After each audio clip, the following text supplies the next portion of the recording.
Good morning, everyone, and welcome to the February 8th work session of the East Hampton Town Board. Carol, would you please read the roll call? Councilwoman Burke Gonzalez. Present. Councilman Lee. Present. Councilwoman Overby. Here. Councilwoman Rogers. Present. Supervisor Van Scoyac. Present. Please join me in saying the Pledge of Allegiance.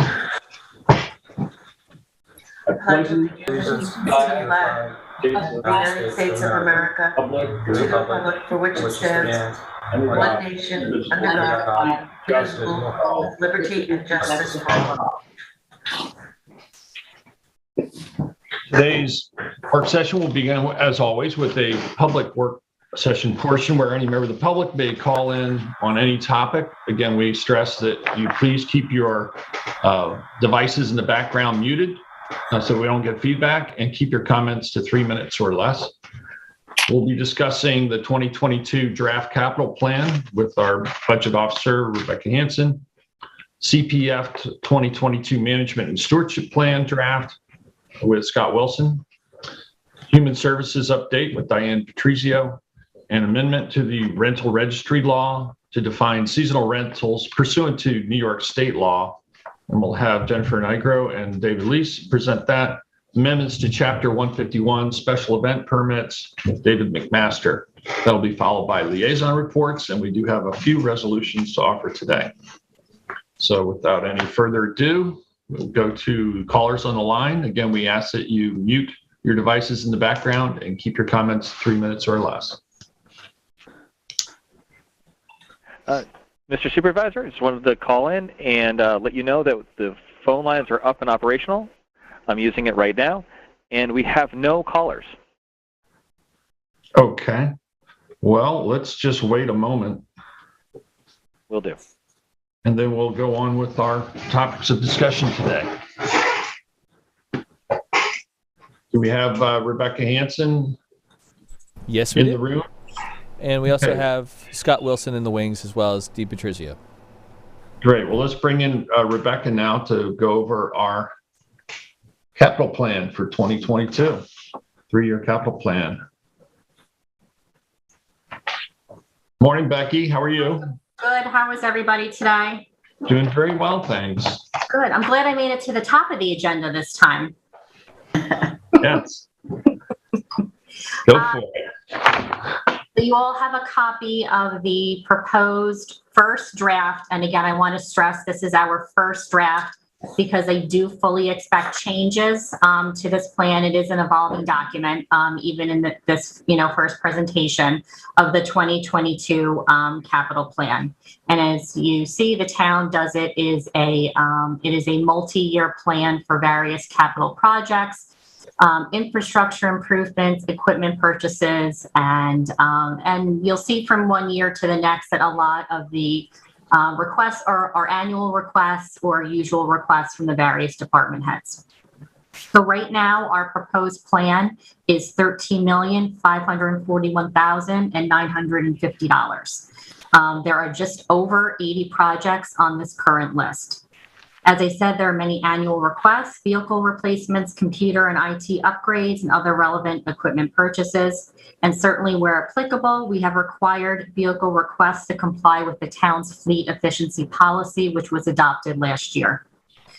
There are also some new and noteworthy projects in this plan. I think one of the first ones you see at the top is the initial phase for the new senior center construction. The creation of a new online web portal for members of the public to use and interface with our personnel and staff in various departments, such as planning, code enforcement, animal control, town clerk. So that could be a really exciting opportunity to modernize the way we do business here in the town. We also have the completion of the second house restoration project. In 2022, the town will be retiring $12,705,000 in debt. Our AAA rating continues to allow us to borrow at very modest and low interest rates, which makes debt service on a plan like this a practical way for the town to finance a majority of this plan. You will recall last year in March of 2021, the town made its final payment on the deficit financing from 2009. But I also want to take this moment to report that yesterday, the town submitted its final reporting requirement to the state comptroller as mandated by New York State finance law. We submitted our year-end 2021 fourth quarter report, and the regional office for the state comptroller signed off on it last night, and they have confirmed that the town has met all of its obligations under the law and that no additional reporting is required from the town at this time. So that, I think, is a really huge milestone, not only with that deficit financing last year, but now every single reporting requirement has been filed and has been accepted by the state comptroller. That's great. Well, I'm sorry?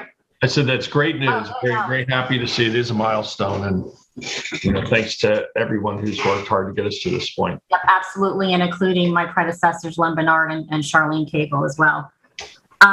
While this plan is proposing right now, the plan itself being over $13 million is more in the debt that we are retiring. So what I've proposed to the board is to think about some alternative funding mechanisms for some portions of this capital plan. First, one of the things I would like to recommend is, as you recall, the town has expressed an interest in energy sustainability projects throughout the town.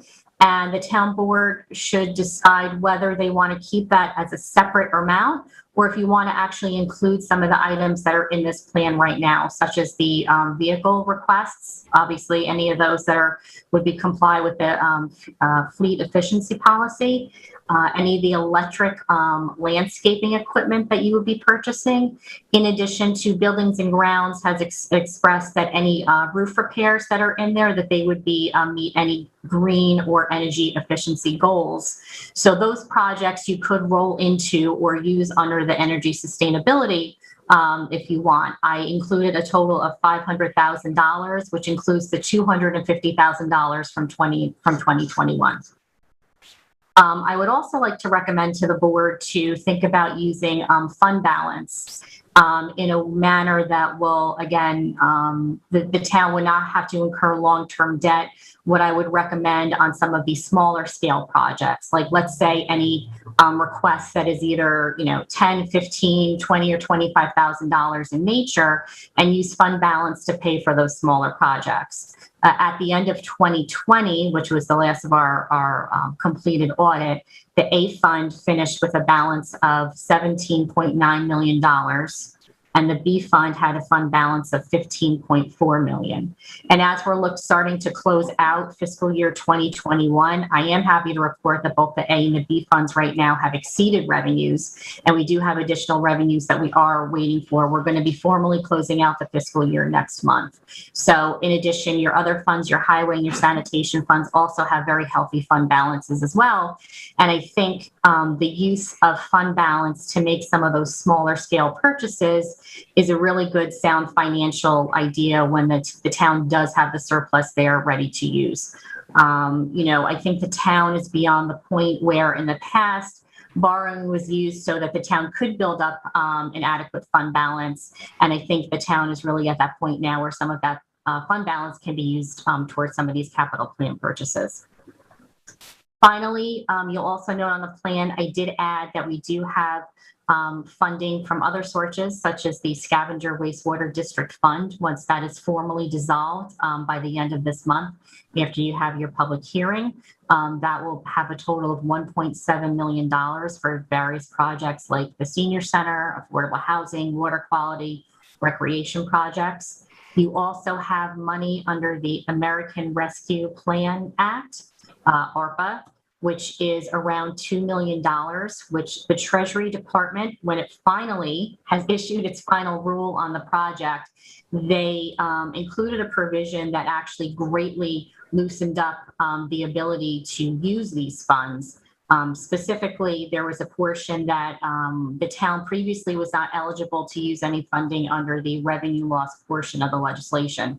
However, Treasury has now changed that, and a municipality does not have to prove any revenue loss. you can actually now use your full funding amount for what they're calling general government services, which are things that include construction of roads, public safety, health, and education services. So that has really opened up, a number of ways that you could possibly spend that money as well. And then finally, you do have some funding from any, agreement with South Fork Wind. Right now, the town has received $250,000, and there will be additional funds coming. So I don't know if anyone has any questions, or if you want to generally go through the plan. I know we posted it on the town website prior to the meeting, so members of the public would be able to see it. But again, a lot of these projects are annual requests. And again, there are some new ones. And I know I already have to make a minor adjustment. I heard from Chief Sarlo last night that there were 2 projects that did not carry over from 2021 into 2022. And so those will be added to the plan. It includes computer upgrades for the Marine Patrol vehicles and also compressor units that were part of a 5-year replacement plan. So those will have to be added to this document as well. Very good. Questions for Becky? One of the things I think, just for the board in general and to the town, I think this capital budget reinstates the town's commitment to the Montauk Playhouse with our funding, to our seniors, and Kathy Burke-Gonzalez is leading that for the construction of the new senior center. It's our recommitment from that Peter started, and we're moving forward with historical preservation of the second house and energy sustainability. If you look at a lot of the smaller projects, like last year, 2 years ago, we put in for the first electric running lawnmower, but we wanted to see how it worked for the town. And it's working successfully. Buildings and Grounds have used it. Now we're looking for a couple more of them. Our fleet of cars, as Sylvia has moved on through the Energy Sustainability Committee at that time, now Kate, our fleet of cars are transferring over, and now we're getting ready for 30 years of planning with greater infrastructure as far as plugins. One of the things also you'll see on here, a lot of this goes into maintenance of our buildings with new roofs that are needed, as Becky mentioned. And there's almost $2 million in roof replacements. But in talking formerly with Lauren Steinberg, these roofs, in the most part, are all going to be repaired for solar panels at that time. So to look forward for a 30-year planning of that, I think it's greatly appropriate. There's some additions in recreation, that I know have been requested, for taking care of recreation for the kids and adults, pickleball courts, first ones in the town of East Hampton. And also there's some certain things that we found that we needed in the town for emergency management. I don't know if those are things that might be like overhead lights that we were borrowing from at the vaccine clinics from the village, or a signboard for highways that we found during the pandemic that we didn't have, but the town should probably have. So I thank Becky for compiling this, and I think it shows the commitment of the town again to many of our core values and our pillars right now, and staying within budget. Thank you, David. Any other comments from board members? Yeah, I just want to apologize. I had to step away for a minute to take a doctor's call, but so I didn't hear the end of Becky's presentation, but I do know that we're working on a project with the YMCA right now. It's for new roof, which it needs, but also to make it capable of having solar panels on it that would go into the grid. And we're also going to be updating the HVAC system. So we're working with 2 different engineers. McLean is doing the roof.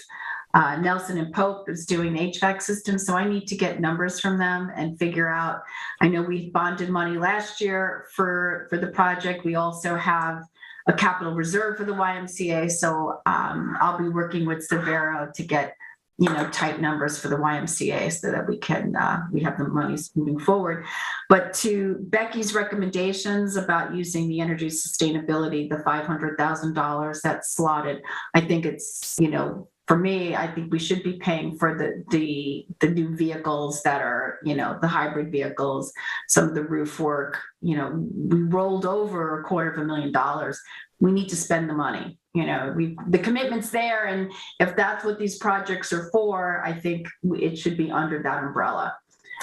And I'm comfortable with, with projects that come in under $25,000 to use fund balance to pay. So, because otherwise you're probably doing the PPU is probably 5 years, and it just makes sense for the smaller projects to use fund balance. Yeah, I agree with Kathy on using the fund balance for some of the smaller projects. And I just want to remind the board that we also passed an HVAC policy. So we need to look at that, particularly with the YMCA. And I know we're doing that. We've already covered that off. It's in conformance with the town's policy. So, which is great. Well, I think that, as we move forward, we need to either have engineering or some group help us decide what the plans are for other HVACs within the town, because they're all going to need upgrades at some point in time, and we don't want to have to replace them during an emergency situation. We want to be able to know, which HVACs have what their life expectancy is left on them, so we can start lining up the amount of money needed for that. I don't know where that would fit, or if that would fit into this particular capital budget, but I think it would fit into using the townwide energy sustainability as a project. Becky, you may want to talk to Severo. I've had a conversation with him about it, so see how we can fit that in. Okay. And, I appreciate that we're moving towards fleet replacement with energy sustainability, electric vehicles, stations, and hybrids. This is all, great news. And so you're exactly right as far as the engineering for HVAC systems with the heat pumps or such. We're looking at that also. That's also in here for the Playhouse. And I know that's a conversation I've had with Buildings and Grounds to work with engineering so we know what's upcoming. That's just good planning, everything you said. Yeah. I agree with that. And I want to mention my favorite. Oh, sorry, Kate. Oh, that's okay, Kathy. I'm sorry. I agree with all that's been said, particularly with the use of energy sustainability projects for the upgrades that we need for our fleet, et cetera. I also will mention that we're also still seeking grants for for sustainability projects. And there was just one granted for EV charging stations that we sought and received. And also, I just want to keep on everyone's radar that we are reviewing RFPs for our consultants to help us plan our energy sustainability roadmap moving forward. Thank you, Kate. What I was going to mention, my favorite project on here is the phone system upgrade. And I hope that's like town-wide and in town hall, because we need an upgrade. This one. Yeah, he is very excited about this plan at the moment. So, he has, just to go back to that new online portal, he has met with some of the departments that, could potentially be using this, and they seem very excited about it as well. It would really, it could, people could be, applying online for, permits, licenses, even looking at people submitting applications to various boards online. And then our staff is able to use that same web portal system, to track, update, do what they need to do on the town's end. So, again, it's a good way to try to modernize. And I think, with COVID, we've, seen a decline of foot traffic through town hall, and I think, it's kind of had us take a step back and, what other services can we provide online to people, and also try to make it as efficient for them as possible. On that line, I just might recommend taking away the name of the actual vendor, just in case we don't take that vendor. There might be others, but as far as the budgeting for that, I would approve. I just don't want to be pigeonholed into that. Yeah, I agree with all the comments that have been made, and this budget reflects our ongoing concerted effort to maintain and improve infrastructure of town facilities throughout the town. That's been something that had lagged really for a number of years during the financial crisis, and being in good financial stead now, we're able to catch up with some of the infrastructure issues. Certainly, we want to continue on the path of providing efficient services to town people, and the ability to be able to review town records online reduces staff time. for those types of searches. It makes that information accessible over the internet.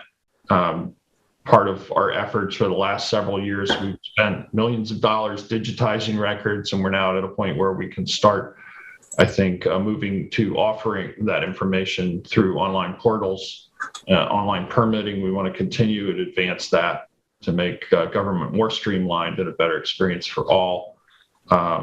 We do, as I mentioned, the infrastructure improvements, whether it be roadways, buildings. We have bonded for Springs Library work. We had some overages there. The roof, I think there's going to be about a $24,000 change order on the roof chimney portion. So I'm not sure there's enough money going to be left to bond for the ADA access improvements and ADA bathroom facilities, which we'll be getting prices on here shortly. So probably should include at least review to see where we are with that bond, whether we need to find some additional funds to complete the Springs Library project. Okay. And that's all I have. Okay, so what I can do is, if there anything that has been also brought up today, in the case of the YMCA, or any other projects, please get me any information, costs that you have, because I will be doing a follow-up review of the plan again at next Tuesday's work session.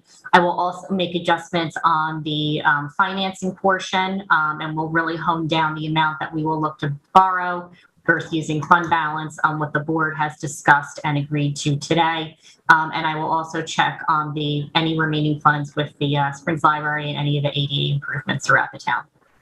So just a question, David, should we be putting money in for the Panicle ball fields for the difference between what we want to do there? Well, moving the Panicle ball fields to Stevenhans Path, between what the hospital's looking to pay and what we're looking to do there? I'm waiting to get the final engineer estimate, and we might have to bond for it all initially, knowing that that the 1.75 would be returned back to the town.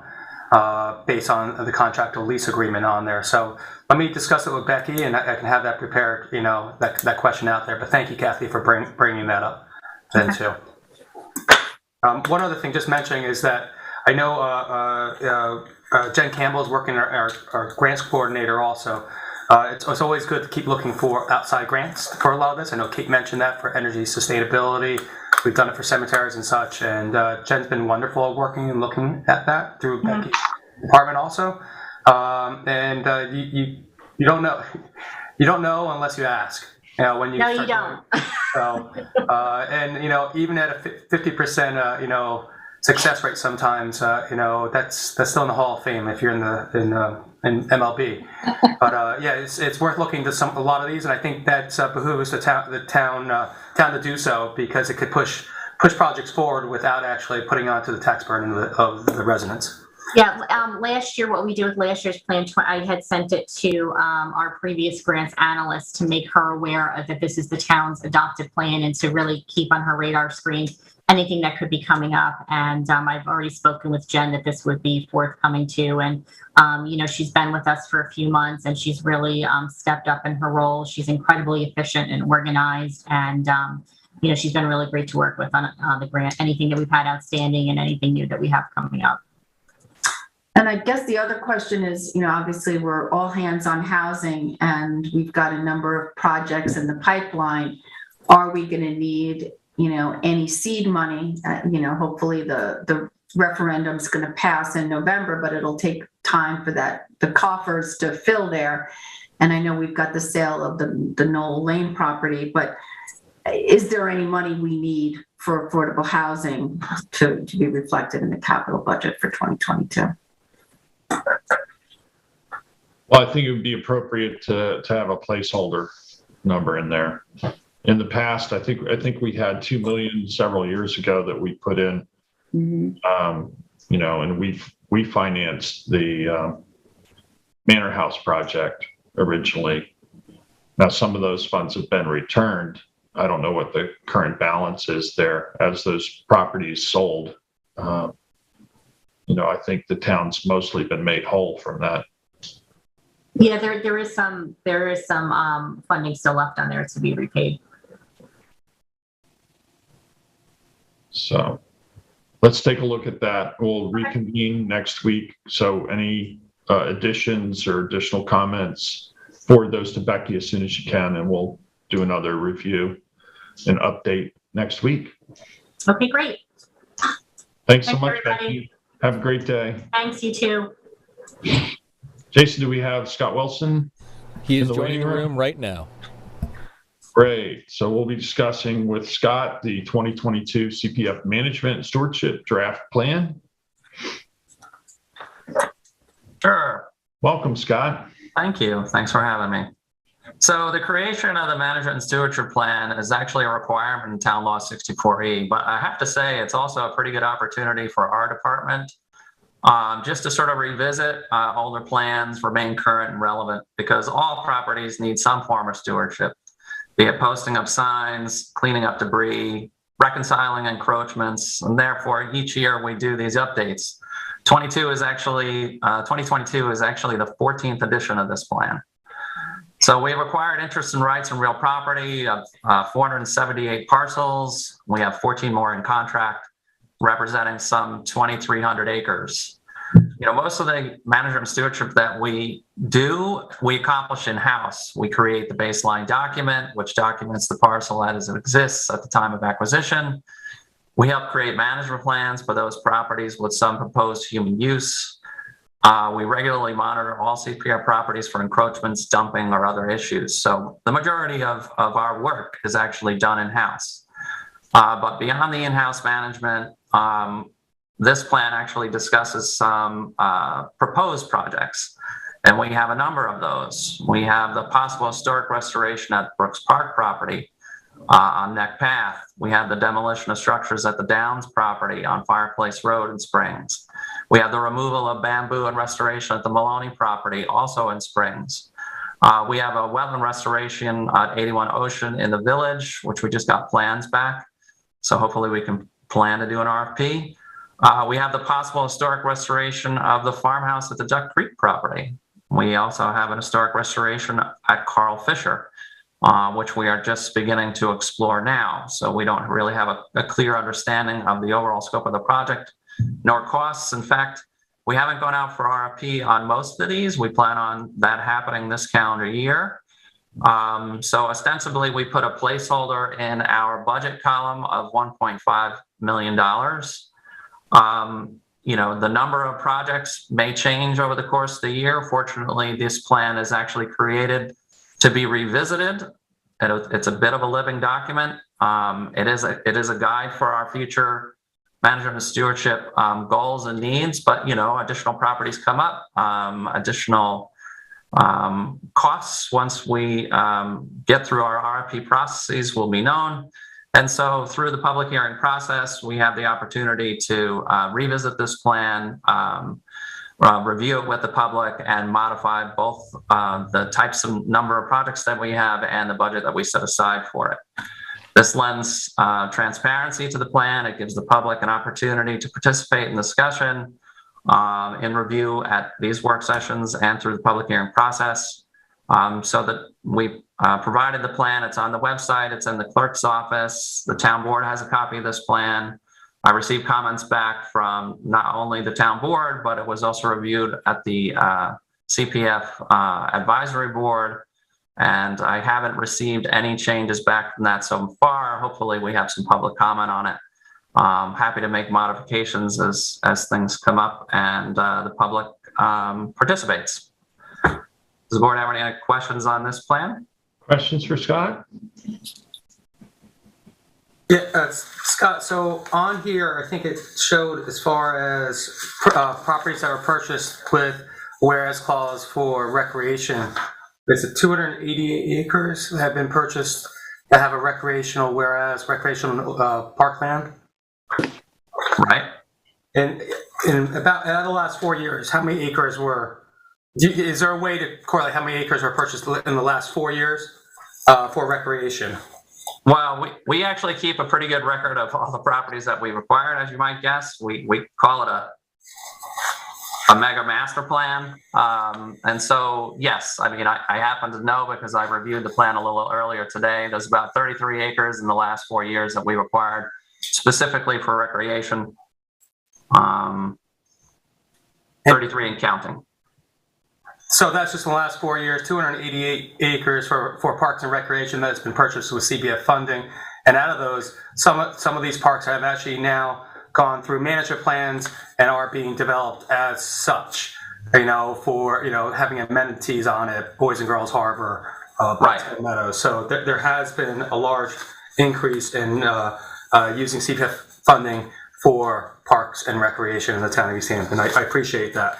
And also, I think one of the greatest things we see on here right now is the addition of the farmland, knowing that, Peter moved forward on that with the pedestrian farmland.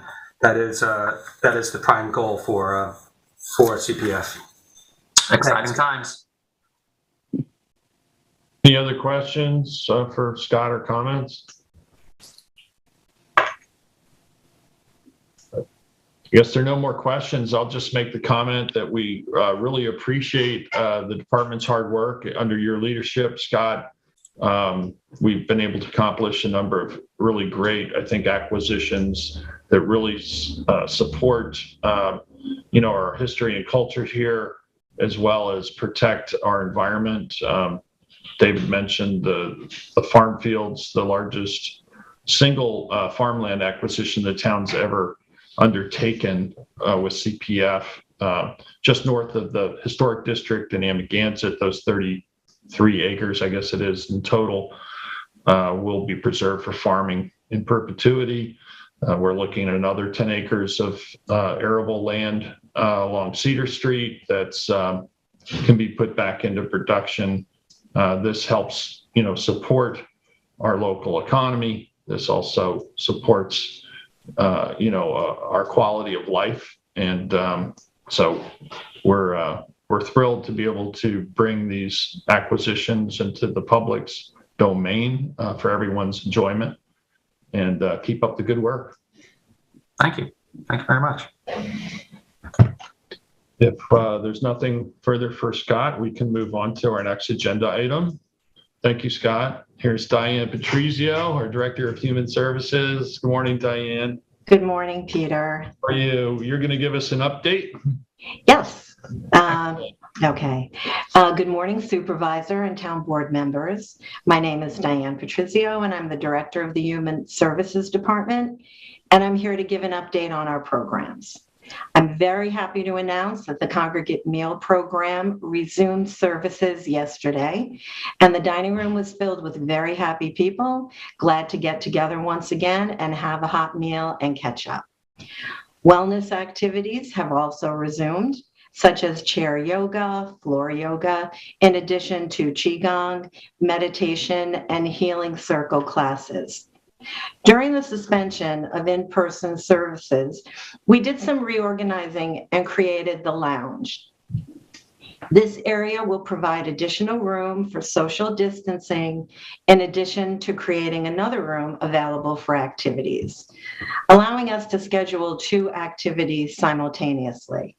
For example, yesterday at 10 a.m., there was a chair yoga class going on in the activity room and a mindfulness meditation class going on in the lounge. So seniors had a choice of what activity they wished to participate in. The lounge will also be available to be used as a gathering place. So it's an area to have a cup of coffee and chat. And there's also a lending library in there and an area set up for reading. There will also be bingo in the lounge on Tuesdays and Thursdays right after lunch at 1 p.m. We will continue to offer our grab and go meals for seniors who prefer that option. So they will be offered on Tuesday and Thursday, 9:30 a.m. until 11 a.m. Reservations are required, and once the senior arrives, 5 frozen meals will be placed in their vehicle. As the senior population grows, the need for senior services increases, and during the pandemic, we learned that one of the services requested was a grocery shopping service. While our current transportation program offers transportation for shopping, I'd like to announce the new program, the Senior Shopping Assistance Program. This program will enable us to add some more tools to our toolbox and offer more shopping options. This is thanks to a new grant from the Suffolk County Office for the Aging. We now have staff available to shop for seniors 60 plus who require assistance. Sue Trotman, our transportation supervisor, will be the initial contact. Grocery orders can be taken over the telephone or in person. Staff will stop by the home to pick up payment, and then a staff person will do the shopping. Once completed, the groceries will be delivered to the senior's home.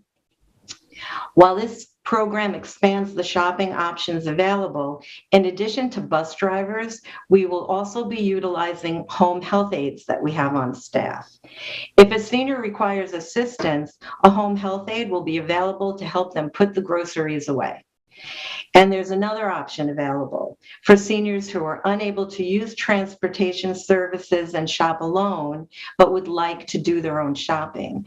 A home health aide could be available to accompany them to the grocery store and assist them while they shop, which could be an activity they haven't been able to do for themselves in quite some time. And such additional support could really make the difference in their day. So in summary, we're serving hot meals at the senior center. We're providing frozen meals at our drive-through. We're offering seniors transportation to the grocery store, and we're available to do the grocery shopping for seniors. Or we can arrange to have an aide assist a senior while they shop. In addition, we'll assist seniors with putting away their groceries if they need assistance. There are no fees for these services, though donations to the programs are accepted. The Senior Shopping Assistance Program is a new program offered to the 60 plus population, and we're going to go through a learning period to see what best meets the needs of the community. We learned a great deal regarding the needs of seniors during the pandemic, and the Senior Shopping Assistance Program addresses one of the really important needs. Also, we still have 2 vacant full-time minibus driver positions. These positions require a CDL, in addition to an opening for a part-time maintenance mechanic for the residential repair program, which provides minor repair work for seniors. If anyone is interested, please contact the Human Resources Department at 631-324-4138. Thank you. Thank you, Diane. Any questions from board members? Now, I really, truly appreciate you coming on, Diane, and letting us know that your services are back and running. It's great to hear. And Thank you. Going to ask Diane, what was the reaction yesterday when seniors showed up after not having seen each other for about 6 or 7 weeks? It was really a wonderful day. We got to show them that we had some new plans while they were gone. Everyone loved the lounge. The idea now that they can come earlier and sit and talk or stay late. Someone told me it was like the first day of school again. and a gentleman did tell me that, we don't know how much it really means to them. And it was really a great day. And right after this, I'm going over there again, just to see how. I just want to say, Diane, socializing is so important for all of us, including our seniors who may be alone certain times, parts of their day. So thank you for that. And I look forward to participating in the parties that you throw. Yes. The seniors are so inventive and lovely and fun. And, from the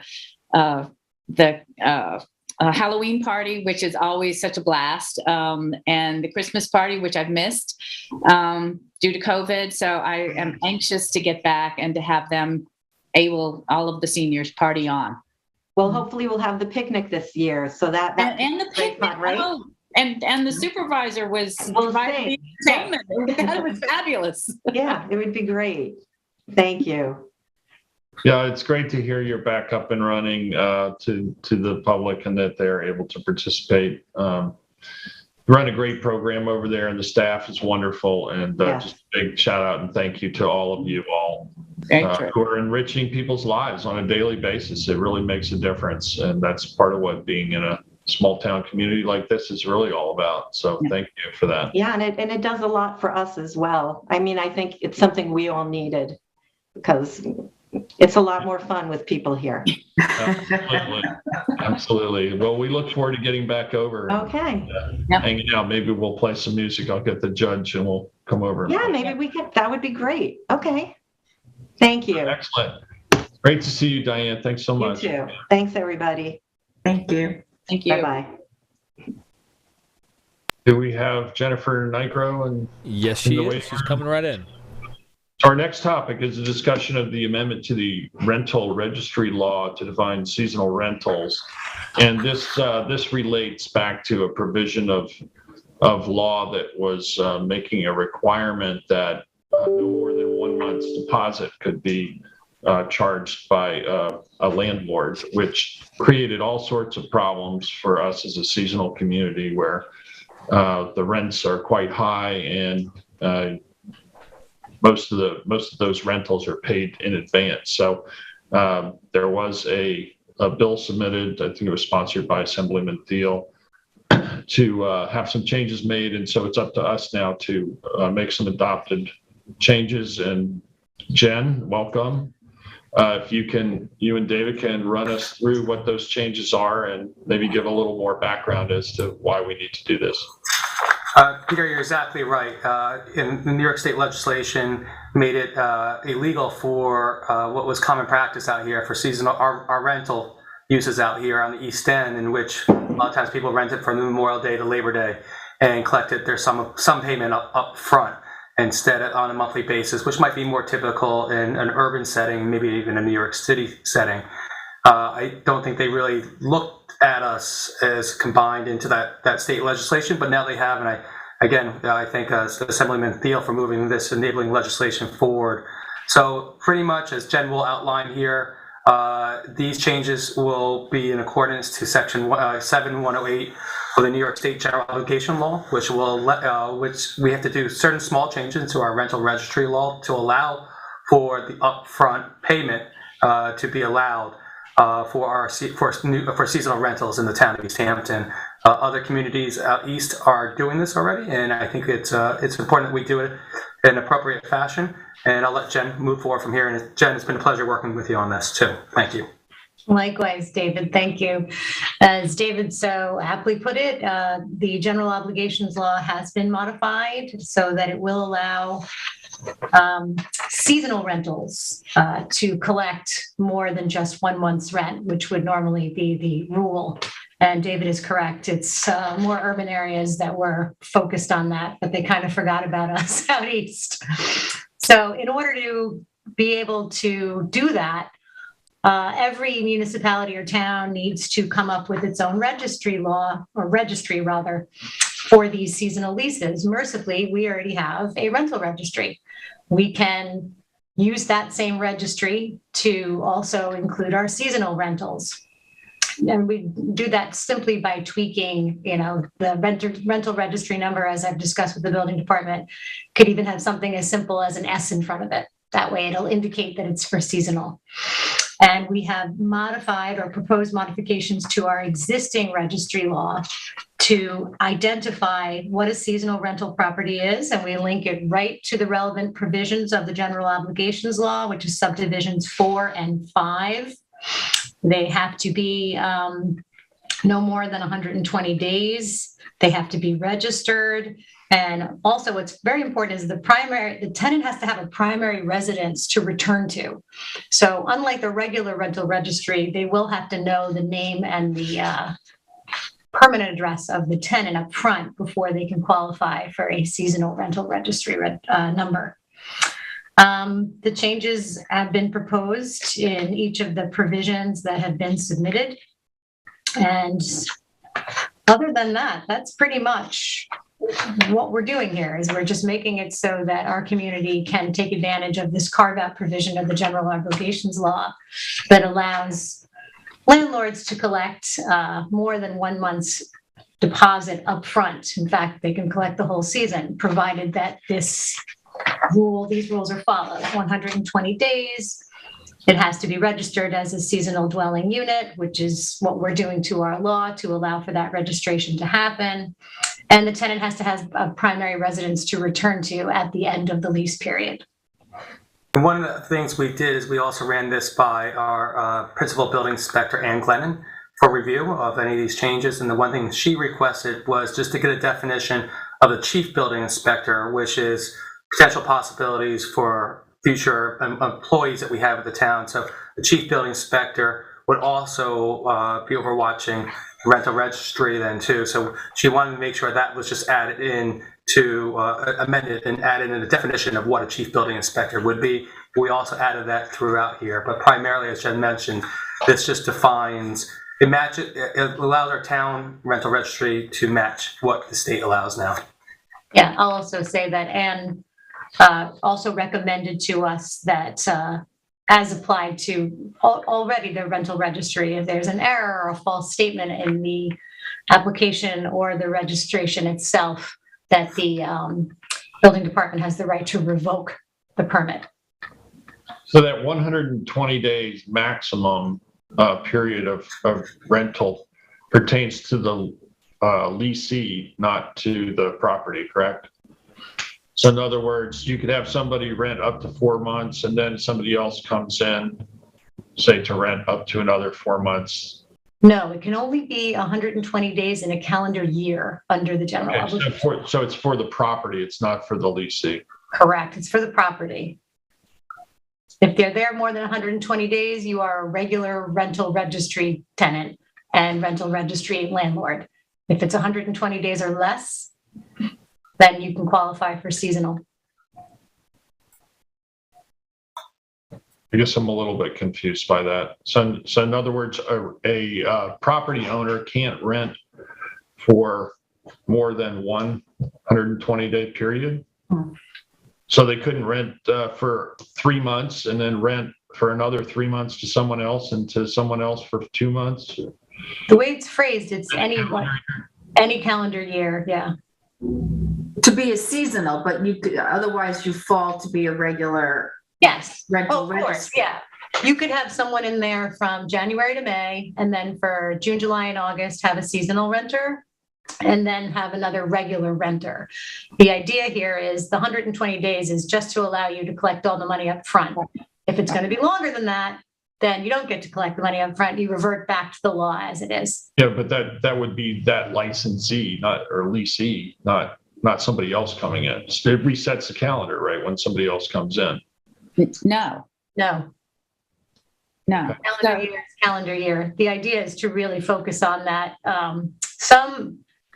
Some of the other municipalities have defined even what period of time it can be between Memorial Day and Labor Day, although that sometimes is more than 120 days. But under the general obligations law, we're making it go directly to their definition of what a seasonal lease is, just in case that changes too. So that way we're not constantly changing our rules. In other words, a landlord should now expect that if they rent to any one period up to 4 months, if they go beyond renting that, even if it's a shorter term rental, that they are then bound by the law and cannot take more than 1 month's deposit in advance, correct? Correct. If they're more than 120 days, they can only take the 1 month. Seems a little counterintuitive, but they're making it the 120-day period for the property. So if you're renting any more than 120 days of that property, regardless of the period of rentals or how many rentals. Is that correct? I'm not sure I understand what the question was. The way I understand it, if I rent my house out from Memorial Day to Labor Day, I'm a seasonal renter and I can collect all my money up front. If I rent my house out January to May 15th, and then I rent it from Memorial Day to Labor Day, I am no longer a seasonal rental registry person because I've gone past the 120 days. And now, even though someone's renting my house for the season, because I already had somebody in the house for 5 months, I can only collect 1 month at a time. No, I don't think that's how it would work. I think it would work more like you have a regular rental registry for the people that are more than 120 days. If they vacate and then you have someone who's coming in for less than 120 days, you would have probably a separate registration number for that lease. Okay, so it doesn't matter with the property, it resets depending on the period of time for the leasee. That's what I was getting at. Because Yes. there are many properties that might rent, say, 3 months in the summer. Let's say they rent 4 months in the summer. They go from May through September. That's 120 days. And then, if they're within that up to 120 days, fine.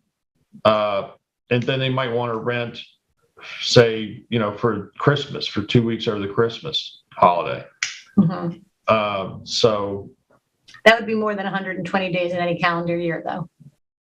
But I see your point about how the legislation's a little funny. That Okay, way. but 2 weeks, the logic of it is not 2 quite weeks there. isn't a month. I mean, if you're renting 2 weeks, then The you get purpose of the to, legislation was to make an exception for short-term rentals, right? So that you're not, and they decided that short-term rental was anything up to 120 days in a calendar year. Right, a season. and I think they're specifically targeting our summer season because that's when most of the rentals take place. But So, it really should go with the renter, not the property, because you could have short-term rentals that as soon as it adds up to more than 120 days, now you can't take advance deposits. That's, Yeah, that is that's confusing, a problem Peter. with the legislation. Yeah, that is confusing. I agree, because let's say you rent to someone for one lease to one leasee for 120 days, and then a completely different leasee for 3 weeks in the fall. So you're now with that new leasee, and particularly if you're under 120 days, but since you've already leased to another person for 120 days, you no longer fit into seasonal? Is that what the law states? So let me read you the subdivision 4.4A, which is the general. 4A.2 specifically. 4.2. This is a dwelling unit shall qualify as a seasonal use dwelling unit. That's what we're looking for purposes of paragraph A of subdivision 1A, which allows you to collect all the money up front. A, the lease expressly provides that the dwelling unit is registered as a seasonal use dwelling unit, indicating the local or county government agency with which it is registered. 2, the occupancy of the tenant is only for seasonal use, not to exceed 120 days or a shorter period provided for in the lease. And 3, such tenant has a primary residence to return to, the address of which is expressly provided in the lease. So it's the leaseholder can't be Yeah. more than 120 days. So it doesn't go with the property. Subsection C, there's always a C. Such dwelling unit is not rented as a seasonal use dwelling unit for more than 120 days during each calendar year. That's the part that creates the issue. That's the part, yeah. Yeah. I'm sorry, can you just read that again? yes. Sure. So I read you the 3 qualifiers. Yeah, read me the Let's do C. C. Let's do C C. is Just such do dwelling C. unit is not rented as a seasonal use dwelling rental unit for more than 120 days during each calendar year. So I think that goes directly to your hypothetical, Peter, that talks about how you can't go 120, 120, 120. Right. But I mean, the purpose of the law was to not extract higher deposits from people who are longer term. Right. So to me, if the term is going to exceed 120 days, then you can't take that money all up front. Correct. You can't take more in 1 month. But if that leasee is less than 120 days, you can. Yes. So to me, it would reset every time you have a new lease, right? I see there's a little bit of that provision there between C, but if you read A again, it specifically talks about the person who's in tenancy, not the property. Yeah, I mean, see, It's tied to the tenancy, which is what it should be, because that's the intent of the law. Mhm. So I just want to make sure we're clear on that, because that's going to cause problems for others who might rent. I mean, you can only rent it as a seasonal use dwelling unit, the way I read C, but again, happy to follow up and find out what the comments are. For more than 120 days during each calendar year. So you can do that in blocks in those 120, or you can do those, all in one shot, which I think was really the idea behind this, was to allow that Memorial Day to Labor Day upfront, all the money at once. That's the way Sagaponic Village, I think, has theirs written, as they don't exactly adapt the GOL. They actually talk about Memorial Day to Labor Day as the time period that can qualify you for a seasonal lease. So they've actually identified their season. Well, they identify the dates also, the time. I'm not sure I would identify the dates, only, and we did. I agree with not identifying the dates. I think that also ties people's hands. Yeah, we wanted to keep it so that it was always consistent with whatever the GOL was defining it as. So that's why the way we wrote it out in our proposed changes is to identify what is a seasonal rental property as a property leased or rented as a seasonal use dwelling unit in accordance with Section 7-108, subdivisions 4 and 5 of the New York State General Obligations Law. Okay.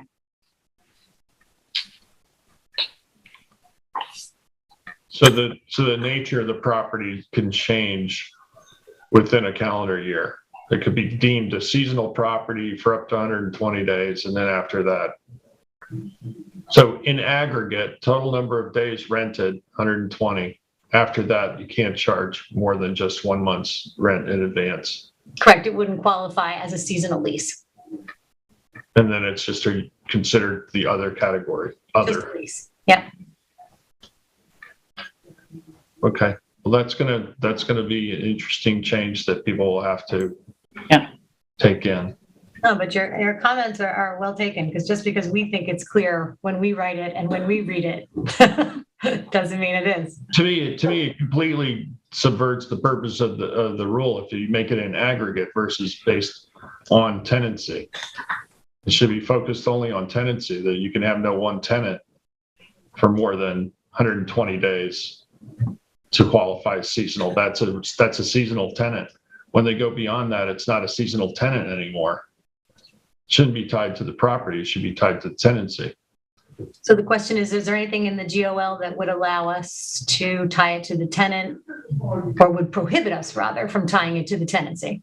Right. And I think it seems a little contradictory the way it's written in the law, because in the one point in A, I think they describe it as the tenancy, and then later on it seems to cloud the issue. And that's the dwelling. There's no logical connection to make it run with the property. It should run with the tenancy. It shouldn't be an aggregate. Right. So you can't have a tenant for more than 120. Should be aggregate for the tenant, not the property.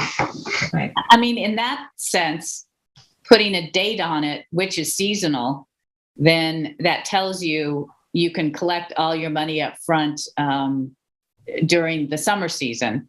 And any other time that you're renting, you can rent it for a month at a time. You can rent it for 3 months at a time, but you can only collect during those shoulder months, if you want to call it that. Or if somebody's they're building a house, but they're renting your house for January, February, March until their house is ready. I mean, I can think of all kinds of scenarios that we can put on it. But it also contradicts our current law, which says you can't, short-term rentals versus long-term. You can't have more than 2 short-term rentals. And there's no prohibition on longer-term, monthly, month here, month there, 2 months there. I mean, there's multiple seasons. If you rent for the spring season to someone, then you can't take an advance deposit for the summer season. That just doesn't seem to align with what the intent of the law is, which is to protect the tenant from being charged large deposits for a year-round or a long-term tenancy. So you're held to 3 months for that tenant. Once you go beyond that, then you can't take the advance for that tenant. But it doesn't seem to me like it should run with the property. It should be running with the tenancy. So that's the question I have. So a little unfortunately is that the enabling legislation from the state only allows us to do what the state's going to allow. So Jen and I will take this back, work with John on there. Some of these questions that the board members have mentioned. I've also outreached to some real estate managers also out here about our draft legislation.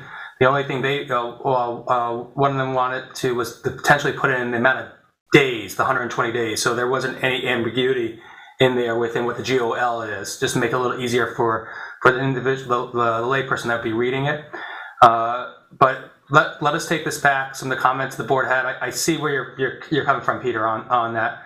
And let's see if we can reinvestigate that with some more information, and we'll come back to the board next week. Again, to move this forward or anything, we would have to go to a public hearing, and we still have some time to do that prior to April, if you wanted to say. But again, this is the start on, and I see what you're saying on there, Peter. We'll investigate that more. Yeah, I appreciate that, and thanks for putting in the work on this. And it's something we need to put into place, and time's ticking. So, but I saw that sort of contradiction in the law, and I'm just curious about. It seems contrary to the intent to address it to the property instead of the tenancy. Right, because it's the tenant being protected. That's a very good point. And if I could ask, does this affect, do we have to amend our actual rental registry form? And Anna's going to be working on that. Yeah. In other words, it would be a form. We've been talking about the idea of the separate form or having the same form that just has check. Are you a seasonal rental? Check this box. If so, you have to provide the following information. And do you have to provide, so I'm renting my house out as seasonal for the summer. Do they have to provide where their home address is? They have to provide the home address of the tenant. Yeah. But then, so this requires a lot more paperwork on the building department's end, because people are there's going to be, not that they weren't supposed to already update when there was a change of tenancy. Yes. But it's going to it requires more information. Another one of the drawbacks, and something that came up when we first designed the rental registry law, was there was a great deal of concern about revealing who's renting the house and what their home address might be, because we have a lot of really high profile people that want to maybe rent seasonally here, and they don't necessarily want the public knowing what their home address is, or that they're going to be staying at a certain residence for the summer. So yeah, I think that's. Well, they're going to have to work within what your state law is then. Yeah. And not be able to collect up front. What we're trying to do is trying to work within what the state legislation is, and we'll seek some clarity on that. It looks like they also have to provide a copy of the lease to make sure that it says the things it's supposed to say. Right. Which is not great for the building department, because now that's going to take the time reviewing. Yeah. At the least. Yeah. That's also a good enough reason to get fast track Gov in here. We can start doing it online without paper, but yes. Okay, so Jen and John, I think we've heard from the board. Yes. If there's any questions from any of the board members or the public, obviously, you can direct it to myself, and we'll work on it. We'll get it back to the board, hopefully for next week, some more discussion, or immediately following that, so that we can still get this all on track. So our services and real estate agents are prepared for this, hopefully by early April, which I know I've already received some comments on too. Okay. Any other last questions, or? All right. Thank you very much, Jen. Thank you. Thank you. Thank you, Jennifer and David. Appreciate that very much. And that brings us up to our last agenda item, which is amendments to Chapter 151, special events, permits. And do we have David McMaster in the waiting room? And he's coming in right now. Great. Thank you, Jason. This one. David, can you adjust your camera so we can see you? There we go. Better. Well, oops. Keeps moving. Popping back up all the All time. right, is that better? Perfect. Yeah, there we go. Great, Okay. thank you. All right. Welcome. Good afternoon, members of the town board. Good afternoon. I'm here to discuss or continue our discussion of the proposed changes to Chapter 151 of the Town Code, which covers the special events. As you know, last week's presentation outlined the proposed changes to the Town Code.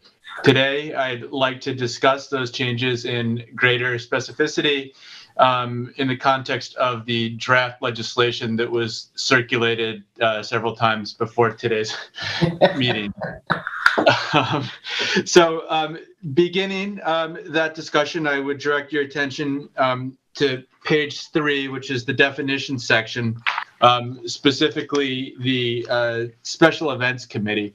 That change codifies the Special Event Committee membership, which includes 2 town board members, 1 town trustee, the town clerk, the chief of the town police department, the chief fire marshal, and the superintendent of the recreation department, which I realize that there is a inconsistency in the document that I've circulated that can be amended. But the next change is on page 5 under the beaches section, specifically subsections E and F.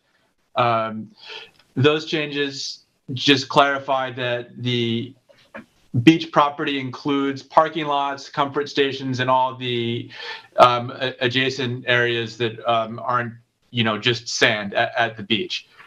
Subsection F incorporates a change or a section that was in the Parks and Municipal Property section, which prohibits any person from soliciting or advertising products, services, lessons, programs, or any other items on the town beach. And any assembly that charges a fee requires that the fee be paid off-site.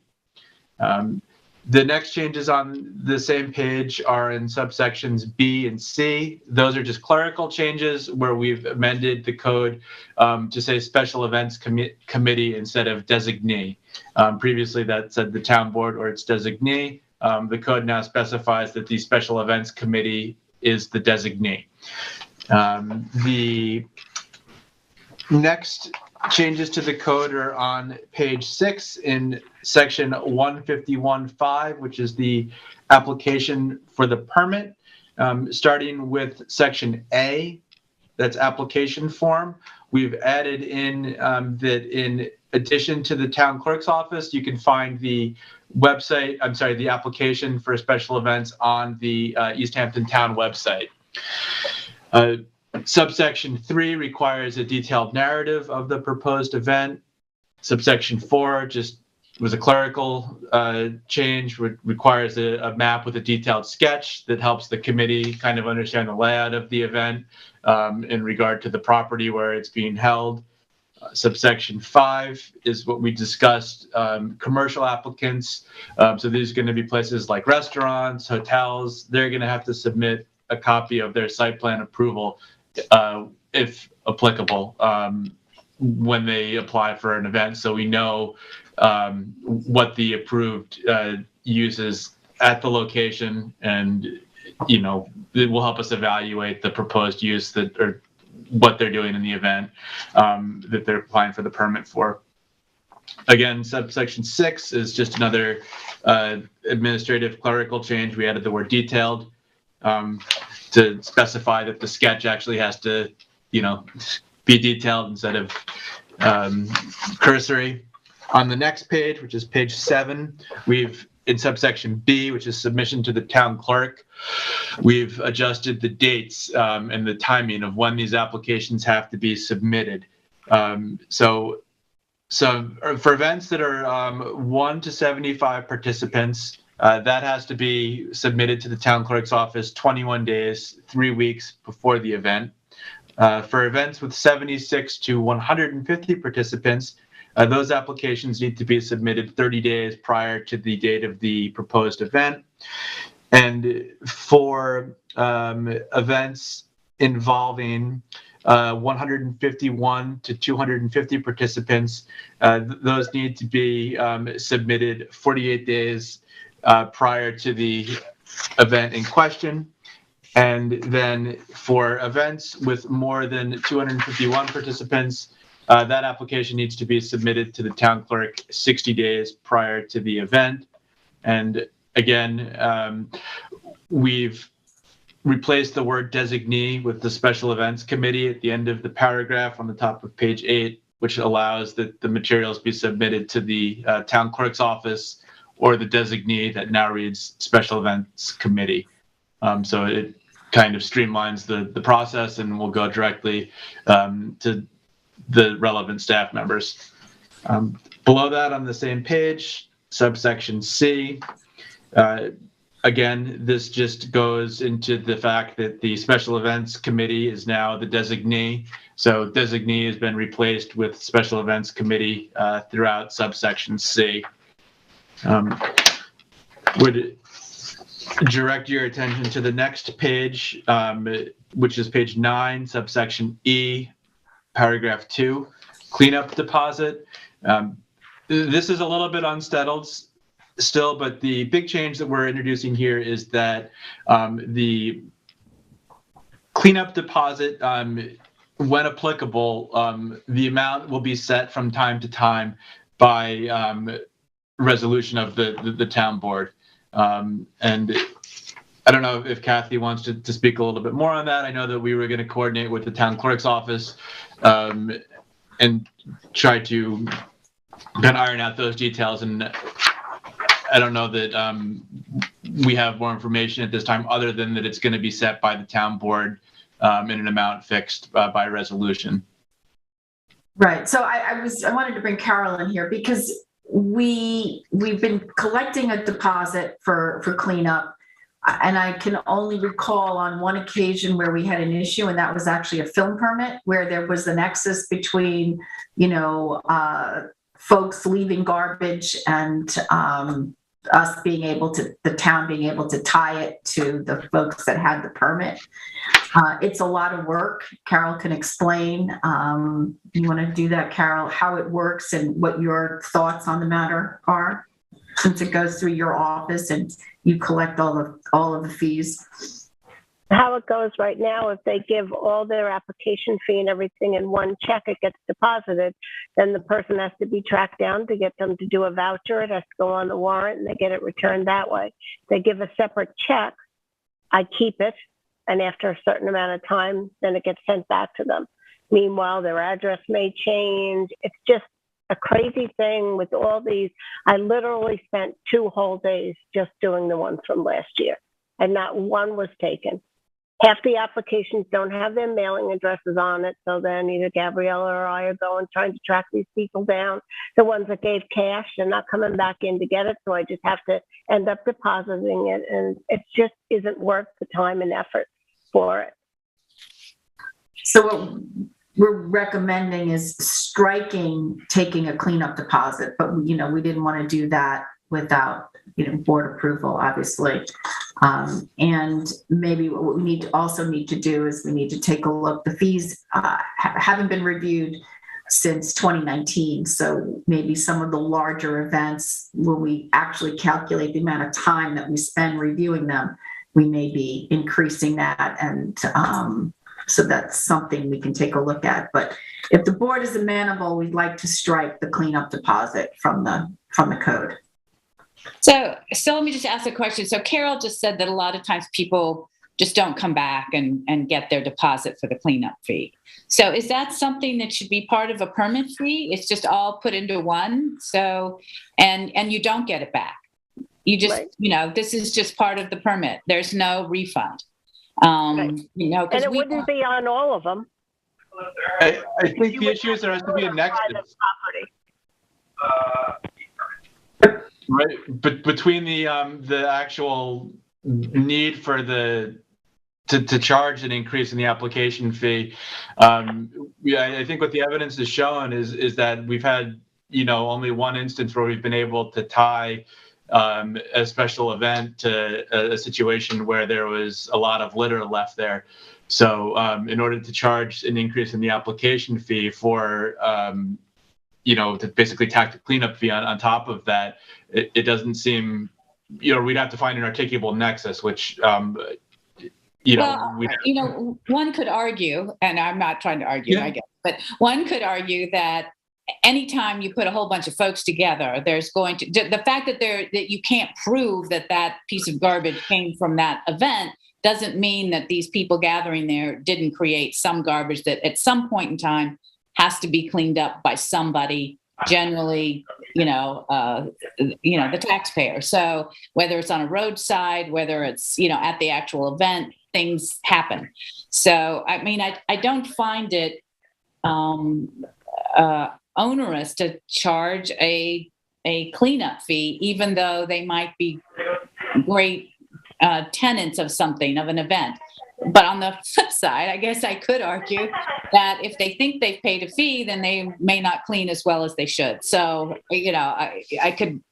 Yeah. One of the discussions we had, Sylvia, was to not treat it as a cleanup deposit, but think of it as for instance, a beach preservation fee. That works for me. Or a park preservation fee, a public property, so that it's a fee that we charge because there are going to be instances when there's going to be, a lot of refuse left behind and there is no nexus for, was it that event?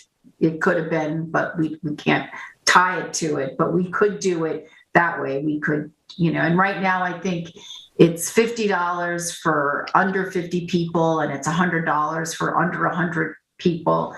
So it's not like it's not a great deal of money, but that is a way we could do it. We could do it as a preservation fee for public property and beaches. Yeah, I don't have a problem with that. And I think people that use public property for events, it's not an onerous thing. They're not renting a building someplace else, which would, cost a whole lot of money. I think our fees are maybe even too reasonable in a lot of ways. I think that idea actually works better with one of the changes that I'll discuss with you in a little bit, which is the carry out provision. We're basically asking them to not use the trash receptacles at all.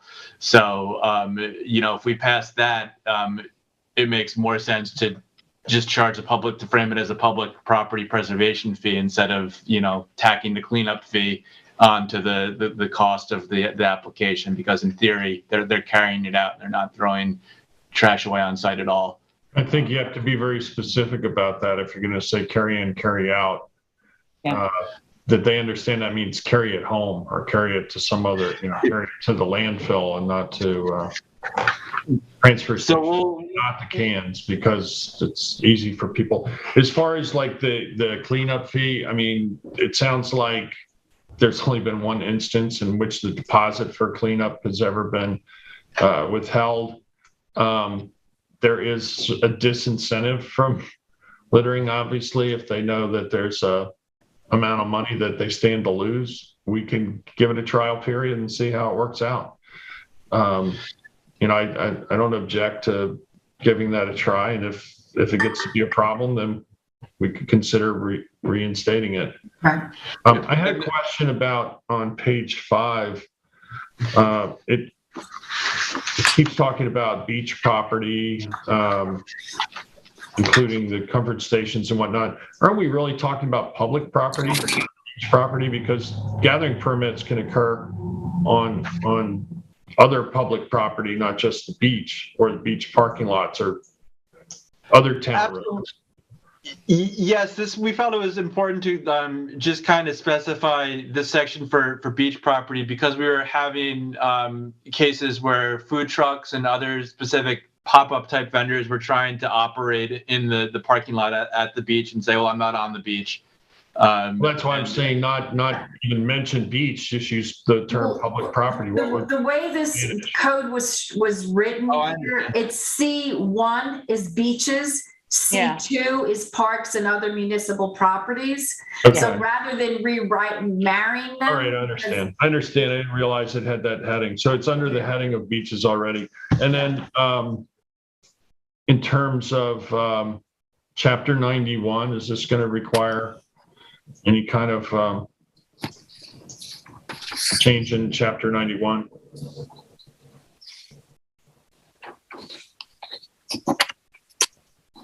I'd have to look into that, and I can certainly follow up with you. It may. Because we regulate special events, but so do the trustees. So they have to get a permit from the trustees as well, or is this part of Chapter 91 where we have shared jurisdiction and any change have to require approval by both boards? Right, and Francis is on our committee, and he's been involved in all of these discussions, so. Yeah, so I'm just curious as to whether this triggers a change in Chapter 91. So Dave, if you could look into that. Certainly. So moving on to the next proposed change that's on page 11, it gets to what we were just talking about. It's the payment of fees. We'd ask that any fee or deposit is paid in a separate check instead of just one lump sum. That kind of makes it easier for whoever is processing these fees to be able to return or deposit whatever the case may require, as opposed to just having it in one check. That was requested by, I don't know if that came from Carol or Gabriella, but it seems to make sense to me to do it that way. The next change is on page 12, which is the carry out provision. That's 151.14, subsection B. What we did was we took the language from one of the management agreements or plans that was the Nature Preserve Committee uses, and just copied and pasted that, and it says all litter shall be carried from said place by the applicant and shall be properly disposed of elsewhere. I think that, to your point, we could specify elsewhere means off-site, not in the receptacle on public property. I think people might think, oh, I got it off the beach, like I'll just put it in the site now. Yeah. Beach was the site, now it's off the beach, it's in the town parking lot. Yeah, I certainly think we could tighten that up a little bit, and I'll make a note. People need guidance. Yeah. To understand what we intend. Okay. And then the last requirement is on page 13, and that's 151, section 16. I'm sorry, 151, chapter 16. The insurance amount currently is $1 million. We'd like to increase that to $2 million and make it, subject to an amount set by the town board resolution from time to time if we need to change it. And that is everything that we've proposed to change. Are there any questions? I have one. First, let me thank Kathy for, getting this events committee done. I mean, it will really, I think, change the whole tenor of events in the town. So thank you, Kathy, for doing that, and Carol and everybody else that was involved in it. So is there a penalty when an application is not timely? We've seen things, they're doing it next week, and we have to make sure that they get their application in. It's all okay, but they didn't do it until a couple days before. What happened? So that is one thing that this might be missing in this draft, and that was there is a rush fee that is an extra amount that the person is charged if they want the application processed before the event and they've submitted after the deadline. Alternatively, if it's something that is just too much, the board has the discretion to refuse it and not look at it. But this is a little bit open-ended in the way that the code is written, because the current code allows for the town clerk to waive the deadline in their discretion. So those are really our options, are that the committee could say, sorry, it's not enough time for us to review, or if it's something that's practicable, we could charge them the rush fee. And the rush fee is not stated within this, in this. Yeah, so I think, David, under 151-5E, maybe 4, we've got a permit fee, we've got the public property preservation fee, we've got a traffic control fee, and we should have a rush fee, which would be set from time to time by the town it can board. change by resolution. Right. So the other thing, though, I would again not want people to say, "Oh, I just have to pay an extra X number of dollars, so I don't really have to worry about it." That somebody has to know that there's a choice. There's either a rush fee, or the committee could turn it down altogether. So that you could decline. You could decline to entertain the application, right. in which case they're done. But it needs, or if you choose to entertain the application, then you charge the rush fee. Yeah, so that's.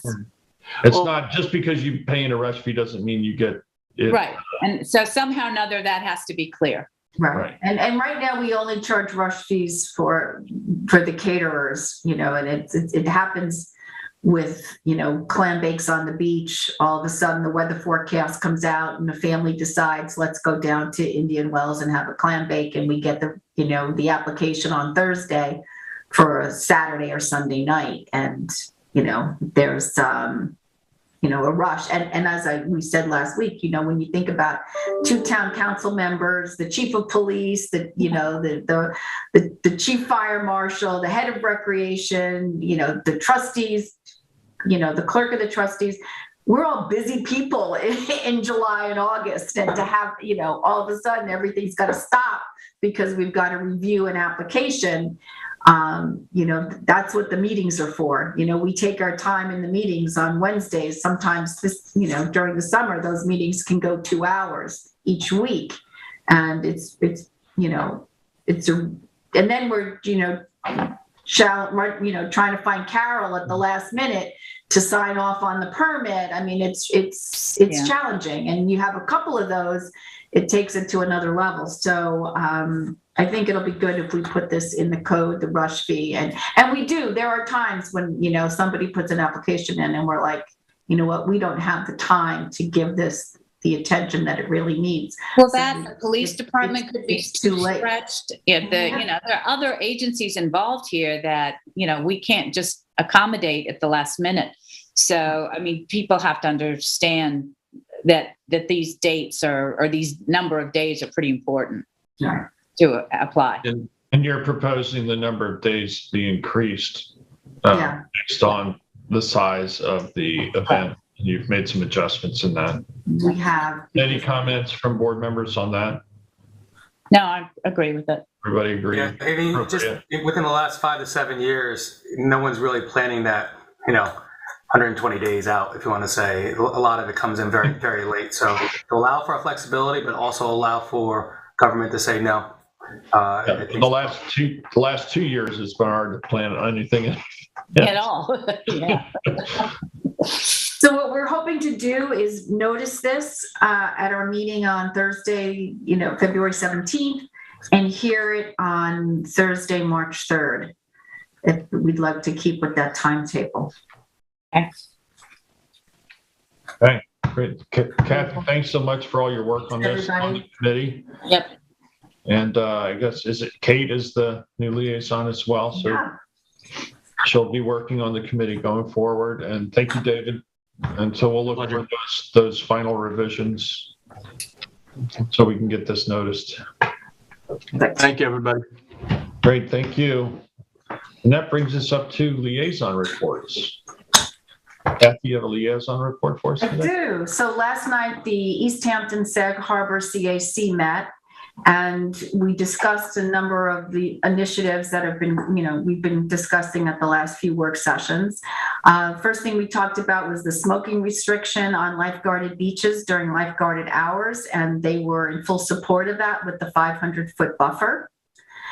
We then talked about the proposal for the one-way at Stevenhance Path, Cedar Street, and Northwest Road.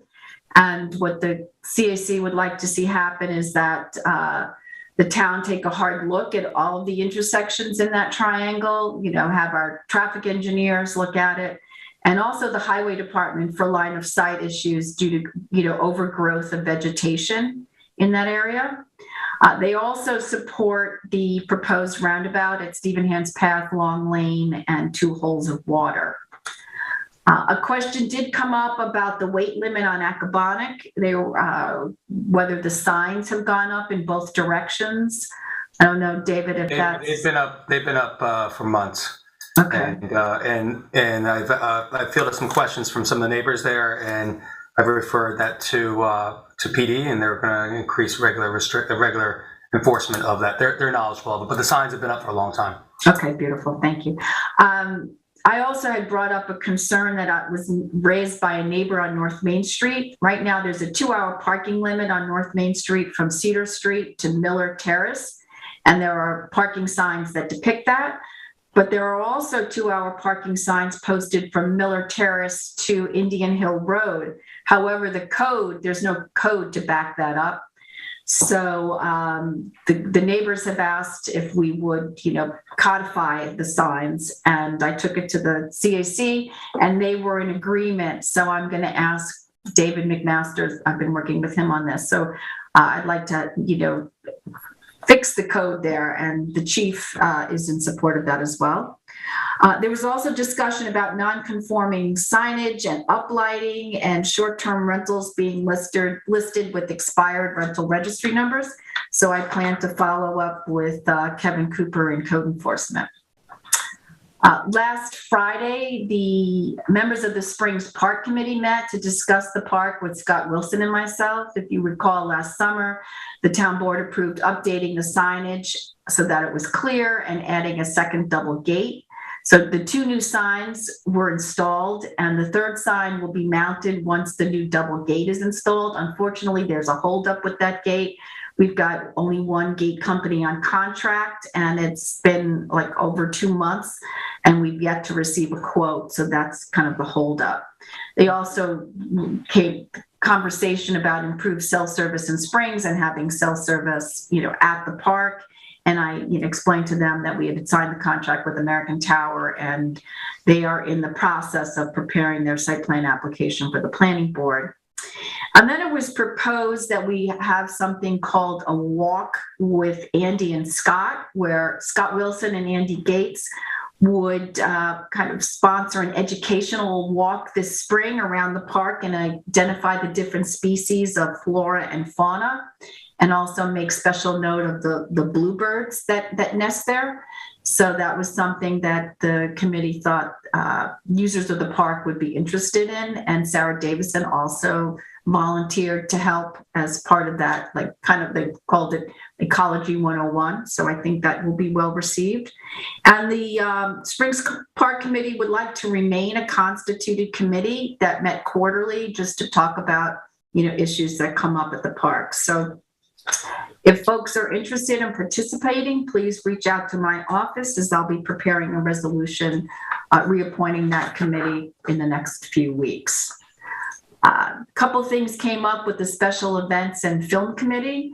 So we had, part of that discussion, the special events discussion we had last week was we talked about surf instruction and how we want to, write the permit conditions for 2022. And we had a call in from Corey's Wave saying that the hours that of operation that we've permitted, which were 9 a.m. to 3 p.m., didn't allow for after school surf instruction. So what the committee would like to propose is that from May 1st to June 24th, that there'd be surf instruction would be allowed Mondays through Friday from 9 a.m. to 5 p.m. School gets out on June 24th, and we thought that would be a good compromise if the board is amenable to that. And that would be the only change. We've also gotten applications for parades, specifically the Friends of Erin St. Patrick's Day Parade, which is scheduled for Sunday, March 27th at 12 noon. And also the 12th annual Amagansett Parade, which is scheduled for Saturday, March 19th, also at 12 noon.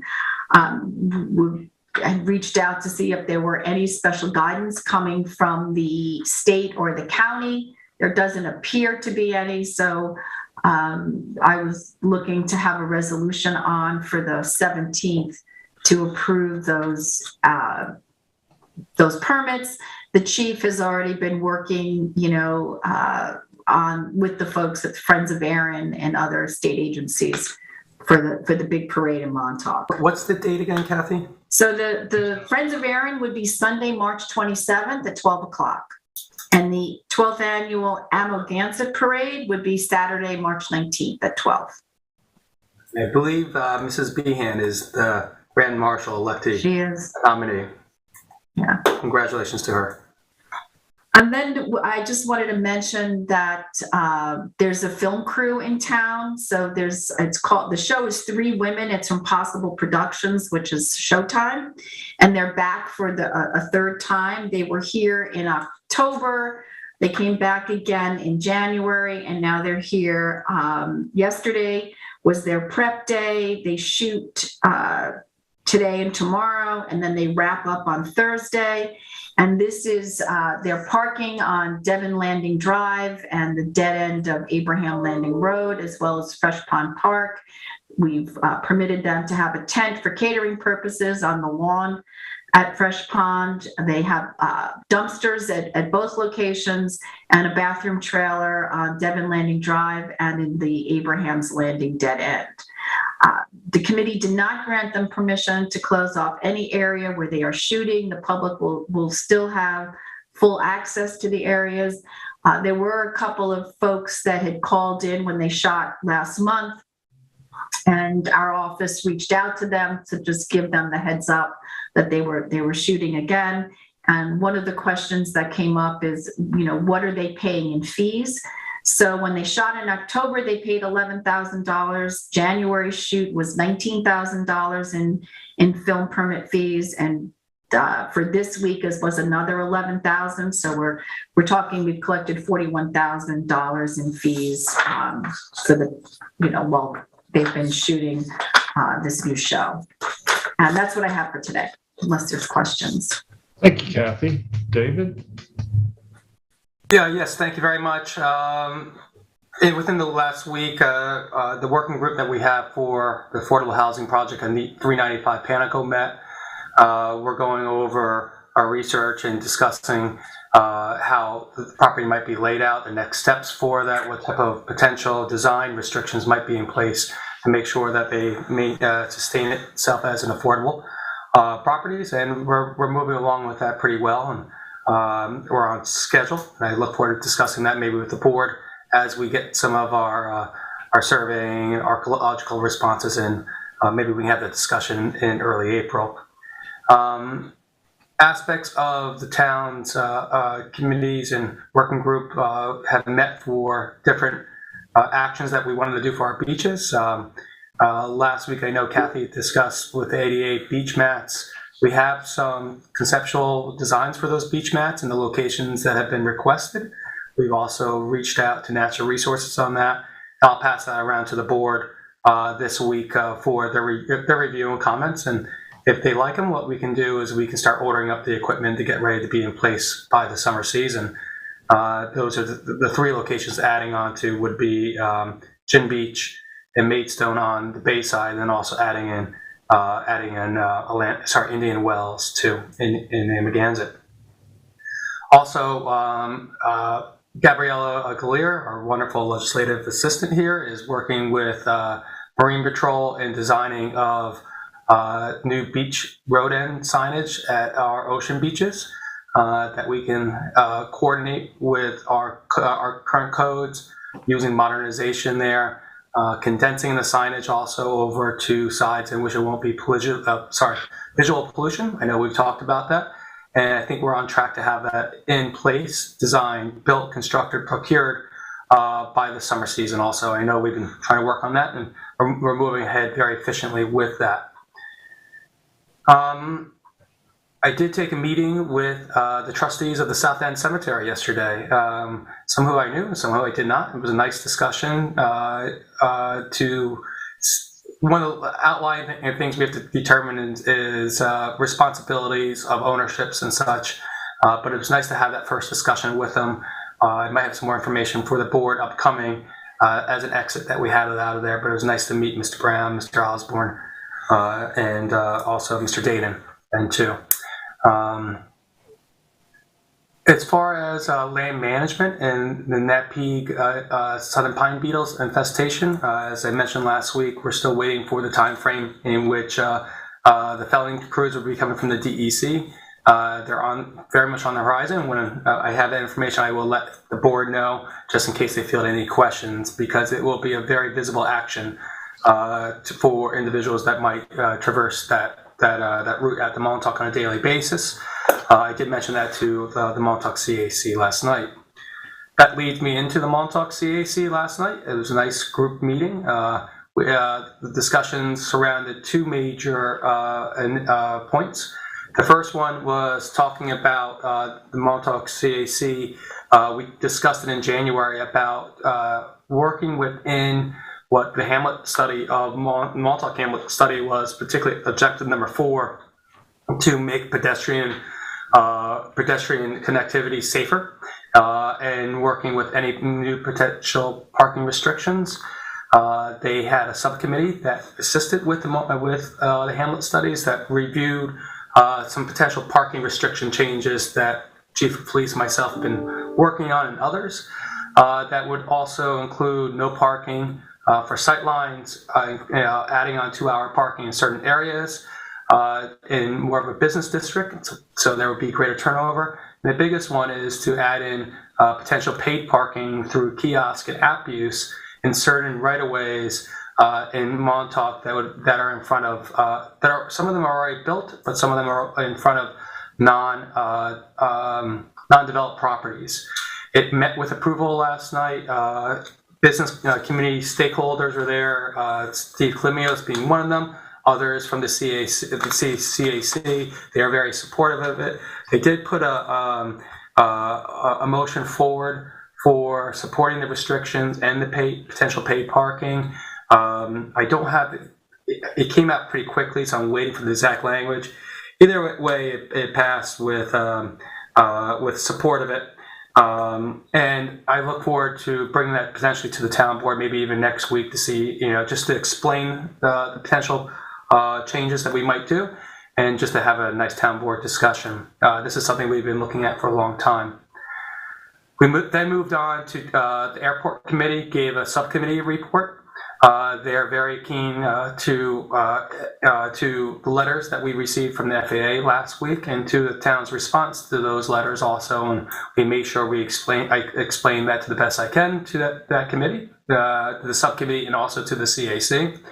After greater discussion, there was a motion put forward. The motion stated that the town should delay its proposed late February closure for further considerations, including without limitation discussions with the FAA about items in the FAA February 2nd letter.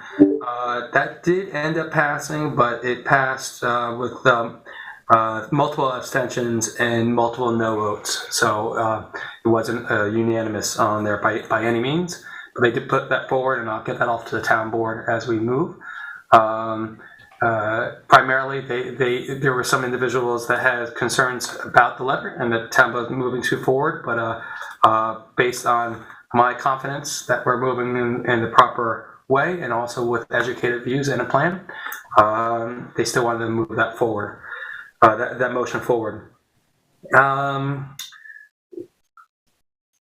Primarily, besides that, those are two largest discussion points. They each took about an hour each. It was a nice discussion, very level-headed discussion. We heard many points about both.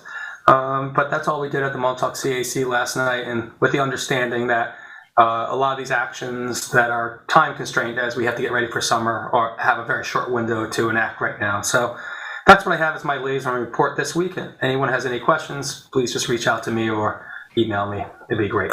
Thank you again. Thank you, David. Sylvia, do you have a report for us today? I do. The Wainscott CAC met on Saturday morning. We had a total of 46 folks that were on the call, on the Zoom call. Their first discussion was about the airport, and some were familiar with the latest FAA letter that was actually sent to pilots in the media before it got to the town board. We also went through the town's response with the press release. It's also up on our website.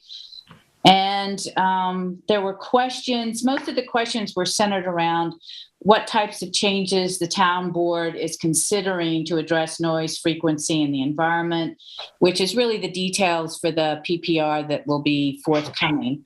So I assured them that these details are currently being worked on and will be something that we'll see in the near future. The next discussion was about the ball fields on Stephen Hans Pass. We did have the site actually up to consider that was produced by L.K. McLean, and thank you, David, for getting all that information. Comments about artificial turf use, about clearing, when you consider clearing the trees, they were also concerned. There was questions about, you're taking out every part of the forest, all the different layers of the forest. So there was a little bit of concern with that. They understand that there's that area has been devastated by the southern pine beetle. But there was a question that perhaps, if we take out some trees in one area, we try to find another area where we can add trees to it so that we can try to keep a balance of forest in that area, particularly because it is in the watershed area for Georgia Pond. Also, there was a concern about any trails that might have to be relocated that are in that area. I've already talked to David about this issue. So just to make sure that the Trails Preservation Society might be aware or understand what's also going on that piece of property. The largest discussion was really about beach parking on Beach Lane. Again, I want to thank David Lees for getting the survey from South Fork Wind that they had just surveyed that entire length of Beach Lane. So we were able to have a really good and accurate survey to look at. The parking lot is very, very constrained. They had asked if the planning department could take a look at possible configurations to make it safer.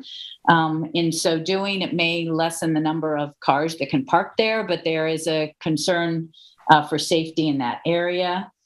And again, David, you're working on this with the beach committee, so thank you. And David and I are going to get together and work, through different configurations that might be at least considered and looked at. They would like more bicycle racks. They would like to limit the length of vehicles that can park in the actual parking area. Some of the people are coming with trailers attached to their cars, and so it makes it really difficult for people to, they feel it's unsafe and it just sticks out too far into the parking areas. And they wanted us to consider a dedicated walking path that might be part of it. They're also concerned about flooding and drainage in the parking lot that's there. And they were not opposed to any clearing of the right-of-way for parking along Beach Lane, and thought that this could happen in the spring, and that would be very acceptable. A big thank you to Kate Rogers for being there, taking up her Saturday as well. And she spoke to the group about South Fork Wind. She answered lots and lots of questions, and some had been submitted actually to Kate before the meeting, and she was able to really track down a lot of information so she could give really good and full answers. She gave links to all of the public service filings, the project plans, just very well prepared for everything that was going on. And Kate, you may want to answer some, or if you want to give when you get to your liaison report, if you want to give some information about what was said at the meeting. The Wainscott Hamlet Plan Working Group, their second meeting is coming up. I sent everybody the flyer, all the town board members. And that meeting is going to be on March the 2nd. It is from 7 p.m. to 9 p.m. And a lot of information will be posted later on from Lisa LaCourie. If you have any questions, you can contact Lisa at lis.liquori, liquori, @gmail.com. And if you need that again, just give my office a call and I'll give you that email again. Another question came up about renewal of music permits. And although Carol has been very gracious in sending out the information that they need to be renewed, out of the nearly 40 music permits, only 10 have been received. So, we're still looking at quite a few. And I'm wondering if there is a way that we can help Carol out in that it becomes the responsibility of the business owner and not the responsibility of the town to make sure that their music permits are up to date. It's something that we can discuss, later, but I would like, and I'm going to put this on the agenda for the business committee to also look at. I do think that, we need to have responsibility from our businesses as well to our communities and to, those of us who are working to get them the music permit. So just up for discussion if anybody wants to talk about it. And that's my report. Thanks, Sylvia. Kate, do you have a report for us? Yes, I do. I'll start with Energy Sustainability Committee. I met with the leadership group of the Energy and Sustainability Committee. They have a standing meeting on Mondays. We talked about initiating some forums and education programs, also sending out invitations to the Latino business owners to have forums on the transition to renewable energy and the impacts on businesses, the leaf blower ban, and just bring everyone into the conversation. I thank you, Peter, and Joanne for sending out the press releases emphasizing that the Solarize program exists and is doing well and increasing in applications. And I encourage everyone to go to energizeeasthampton.org. It's energizeeh.org and sign up for a discount on solar installations. It's a very good program and it's picking up speed. We discussed creating a standalone subcommittee for litter recycling, composting, and inviting members of the CACs, particularly Springs and Montauk, where there's been a lot of discussion about solutions to litter, such as carry in, carry out, etc. Creating this standalone committee under the umbrella of the Energy and Sustainability Committee so that we can use already established resources that they have to get the word out. We see the food waste and litter as also impacts to our sustainability goals and to the climate change goals as well. And I look forward to the creation of the standalone subcommittee of that committee, which will work on those issues. I have had conversations with Jim Peterson, who's an engineer for, I believe it's McLean, who's working on the Pussy's Pond Bridge or the Old Stone Highway Bridge. It's listed in our capital projects. He is out today as we speak at low tide, taking another look at the foundations of that bridge and will give us a report, which I believe there hasn't been a look done at that in quite some time to make sure the conditions haven't changed, and I'll be reporting on the progress of replacing that bridge as well. CARP committee will have its first meeting the first week in March, and the Waterfront Advisory Committee will also meet at the end of this month, the beginning of March. We will take a look at the and have invited the Peconic Estuary Program speaker to give us an update on the recent study that was reported about in the local paper, to get a better handle on the numbers that were reported of hard structures and reconstitute whether that was specifically for East Hampton or for the entire estuary. So we will get a report from and a presentation from PEP on that, and I'll report back to the board those conclusions. We will also be working on updating the LWRP monthly for that committee as well. Let's see. On Thursday at 1 p.m., I will be attending the East Hampton School District's first Housing Committee meeting. And again, I thank Peter for forwarding that invitation. I'm happy to attend that, and I'll be reporting on that. That is their first meeting. And as Sylvia said, lastly, I attended the Wainscott CAC to answer some questions on South Fork Wind Farm, primarily to talk about the ongoing pre-construction activities, which include well sampling, and the town board has stated that they want those samplings to be released, and they will be released as soon as they're put into a chart form. And also some questions on additional permits from the Army Corps, et cetera, et cetera. And I was able to attest that those permits do exist and have been received and signed by all parties. I also, again, offer to all members of the public to please go to the town's website, search South Fork Wind Farm, and you will find links to sign up for weekly construction updates, all the permit filings that exist within the state, and all information regarding pre-construction activities and construction activities which are set to begin in the coming weeks, but we don't have a hard date on that yet. There is a wonderful virtual open house that explains to the public in great detail how the work will be done. It's a trenching caravan that will proceed daily up the route. And I would ask anyone to contact me with any questions or concerns about the project. And that's my liaison report. Great. Thank you very much, Kate.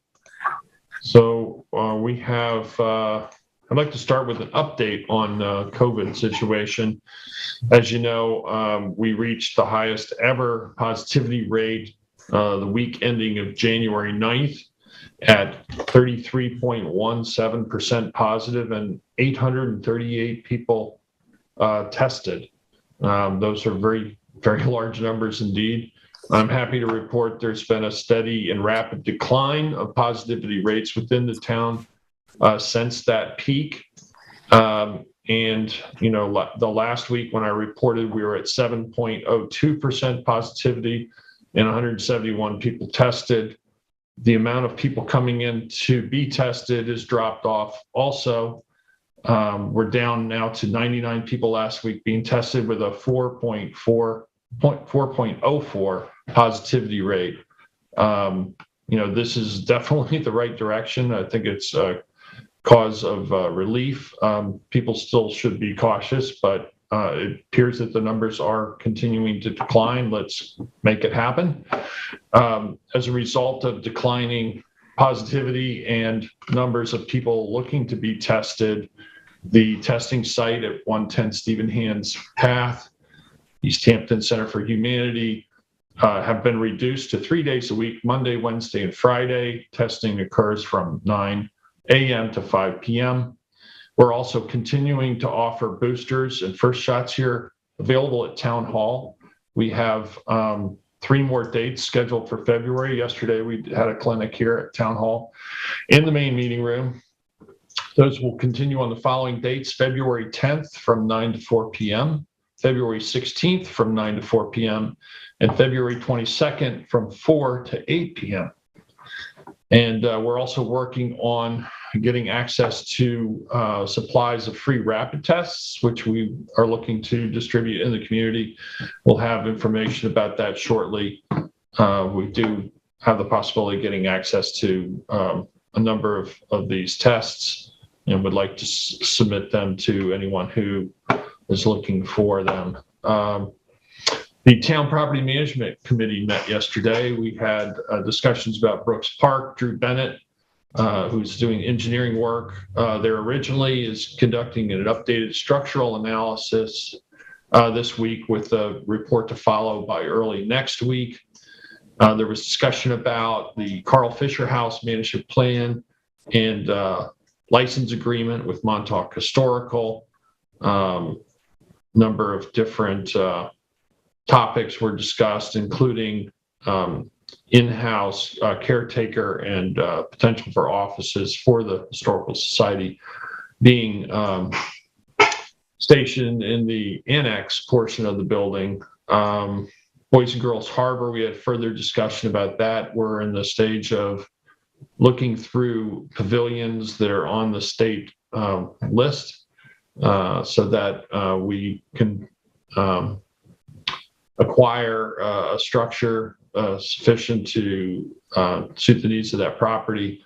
The recommendation of the committee is spend for a 40 by 60 pavilion there with bathroom facilities. Of course, those would be low nitrogen, innovative technology bathrooms installed, as well as ADA compliant pedestrian walking paths, similar to what's already just been installed at the Trunzo property off of Green Hollow Road. That project turned out great. I encourage members of the public to go there and check it out. It's super nice, just over half-mile loop. There was also a little further discussion about Duck Creek license agreement revisions, and this would allow for use of a portion of the garage on the property. It would require a few upgrades to be consistent with the fire marshal requirements. There was also some interest in taking a look at Albert's Landing. We did do a temporary beach mat installation there. Didn't really work out because it's a little bit too steep and doesn't meet the ADA requirements in terms of pitch. But there was some interest in taking a look at that location being perhaps the busiest bay beach area in the town to see if there's a way to build a ramp or regrade in such a way to allow for an ADA access at that particular beach. We had some further discussion about Springs Library, and I know the board had requested that Drew Bennett put together plans to improve the ADA access and make the bathrooms ADA compliant at the Springs Library. Those plans were circulated to the board. If I'd like to get the board's approval of those plans so that we can get it out to bid as soon as possible and hopefully have that construction done before the summer season begins. Currently, the work on replacing the roof and repairing the chimneys there is ongoing, and there's been some interest expressed by the current contractor to be able to continue on site and do the ADA improvements. Obviously, we'd have to have the bids go out first, but while they're still staged and mobilized, we might get a more favorable price in response to the bids. So I'd like to get that wrapped up so we can move forward on that. We received a letter from the on the de Kooning property. Elaine de Kooning's house and studio is being listed as on the historic register. We received from the Deputy Commissioner of Historic Preservation, Roger McKay, acknowledgement that the property has been now listed as of January 26, 2022 in the National Register of Historic Places. And again, another landmark here in East Hampton of national significance being recognized.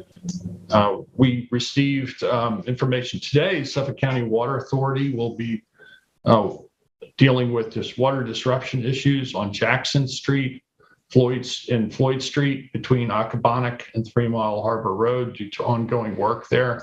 So if you are experiencing some disruption of service, that is the cause. There's going to be some ongoing work. Hopefully we can wrap that up today. With regard to the airport, we have ongoing meetings with outside counsel, stakeholders, and also with the FAA, meetings and correspondence regarding procedures. And we expect to stay on our plan that would entail closing the current airport on February 28th, opening a new airport on March 4th, and just what types of amenities will be offered on that opening is still being determined with the FAA. There's a number of amenities and services that the town owns, including the tower, as well as the AWAS system and some of the runway lighting and whatnot. So we don't expect that that will be an issue. And we've reached out to the FAA to let them know that we're willing to either contract for any remaining equipment or instruments that we need. And if not available from the FAA, we'd seek third party. There will be a discussion tentatively scheduled for February 15th, the next work session, to review the draft scoping, the positive declaration under SECRA and draft scoping. Expect to adopt that on February 17th. It will open a 30-day comment period, and we're setting up a dedicated email address to receive comments, much as we have with the Hamlet plan studies or with the airport re-envisioning. And that's all I have at this time. So Peter, I just want to add something quickly. I also read to the Wainscott CAC that the Elaine de Kooning House has been placed on the National Register of Historic Places. And part of why I think it's important is, you know, we live in this extraordinary area. A lot of it is in Springs, where not only Elaine de Kooning, but her husband was there. James Brooks, also part of that movement. John Little, also part of that movement. I'm reading a book right now that's called The 9th Street Women, that is all about the women in the abstract movement. And they're here in East Hampton. Almost all of them came to East Hampton at some point in time in their career. And, you know, Helen Harrison, who runs the Pollock Krasner House, is also part of this book as someone who did a lot of the research, and she's being used as the research in this book, 9th Street Women. We live in an extraordinary place that had a huge impact art-wise on the entire country and beyond. So anyway, I was delighted to see that come through, and really thrilled that we get to live in this place where all of these people came to visit and did their artwork here, because it is so beautiful. So sorry, just had to get that in. No, I'm glad you did. Don't forget Charlotte Parks and of course Elizabeth Parker Anderson. And there we go. Yes, you're right. So thank you. We do have some resolutions to offer. I think Kathy, you have the first. Starting with Resolution 2022-253 is to accept bid EH22-002, supply and delivery of frozen food, and that goes to Mibble Foods of New York. Second. All in favor? Aye. Aye. Passed and carried. Resolution 254 is to accept bid EH22-004, supply and delivery of dairy products, and that goes to Mibble Foods of New York. Second. All in favor? Aye. Aye. Passed and carried. Resolution 255 is to accept bid EH22-003, supply and delivery of groceries, and that goes to Mibble Foods of New York. Second. All in favor? Aye. Aye. Passed and carried. I'd like to offer Resolution 2022-256. This is a budget modification for 2021 for the Highway Department, bringing $4,000 from snow removal supplies to $4,000 for other equipment. Second. All in favor? Aye. Aye. Passed and carried. 257 is a 2021 budget modification for buildings and grounds. This is for year-end billing that we have for Commander Power Equipment maintenance contract. We're going to be moving $4,010 from repairs general to $4,010 for maintenance contract generator. Second. All in favor? Aye. Aye. Passed and carried. 258 is to authorize a payment for Parago 2021 invoice for the CDCH building. The amount is $1,330.78. Second. All in favor? Aye. Aye. Passed and carried. 259 is to authorize a payment for Commander Power Systems for 2021 invoices. The invoice number is 206901. Invoice amount, and this one was for $305.05. Second. All in favor? Aye. Aye, pass and carried. 260 is asbestos professional services for the Roth property where we have town acquired the property at 92 Cross Highway. The rates are from a letter that was dated from February 2nd, 2022. And let it be that the fees will not exceed $4,000 based on the rates that are in the resolution, be paid from budget account CA 8801.54520. Second. All in favor? Aye. Aye, pass and carried. Resolution 2022-261 is to appoint full-time Assistant Director of Housing, Linda Norris. The Assistant Director of Housing position in the Housing and Community Development Department has been posted in accordance with CSEA contract from January 25th through February 4th. Linda Norris has the required qualifications. The hourly rate is $36.79, $76,514.46 annually, and for a 40-hour work week to be paid bi-weekly. Second. All in favor? Aye. Aye, pass and carried. Resolution 262 is to retain Savick and Murray for the PAPI. East Hampton Town Board requires professional aviation engineering services. Savick Murray submitted a proposal dated January 26, 2022, and resolved that Savick Murray is hereby retained to provide engineering services for a lump sum of $39,250. Second. All in favor? Aye. Passed and carried. 263 is 2021 budget modification, workman's comp. This is moving from full-time salaries in the amount of $17,829 to workers' compensation in the same amount. Second. All in favor? Aye. Aye, pass and carried. 264 is to approve payment of an invoice for Cablevision. And this is for Cablevision service to 36 Gann Road, and the amount is $426.49. Second. All in favor? Aye. Aye, passed and carried. You have, I'll entertain a motion for exec session. I make a motion to go into exec session for CPF and advice of counsel and an easement consideration. Second. All in favor? Aye. Aye, passed and carried.